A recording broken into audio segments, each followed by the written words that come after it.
So నా పేరు మహేందర్ రావు అండి. నేను మీ బంజారాహిల్స్ డెంటల్ స్పెషాలిటీ హాస్పిటల్కి వెళ్ళాను. అక్కడ through reference. So suggested doctor Venkata garu is very good for implant surgeon. అతన్ని ఫస్ట్ ఇంప్లాంట్ అని డిసైడ్ చేశారు. ఇంప్లాంట్ అని డిసైడ్ చేసిన తర్వాత నాకెందుకు డౌట్ వచ్చింది. మరి నేను డాక్టర్ వెంకట్ గారిని కలిసిన తర్వాత రివ్యూ అడిగాను. ఇది రూట్ కెనాల్ ఏమన్నా వేరే ప్రయత్నం అంటే వేరే ఏమన్నా ట్రై చేయొచ్చా అని, ఇంప్లాంట్ కంపల్సరీ నాకెందుకో డౌట్ వస్తుంది అది నేను అడిగాను. అడిగితే అతను మొత్తం చెక్ చేసేసి, లేదు మీ పన్ను చాలా బాగుంది, రూట్ కెనాల్ చేయొచ్చు,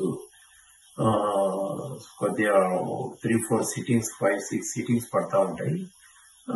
డాక్టర్ షైనీ మేడం ఉన్నారు అక్కడ కొండాపూర్ లో, మా క్లినిక్ ఉంది, చాలా బాగా చేస్తుంది. She specialist in route canals. So better you go there and I will get it done. Don't worry, we will give you good treatment. So during the process Shiny madam చాలా బాగా చేశారు. Post root canal pre and post including root teeth buildup చేయడం process కూడా very professional గా, quality. As a doctor she has done a wonderful job. She is a very good doctor. Thank you very much.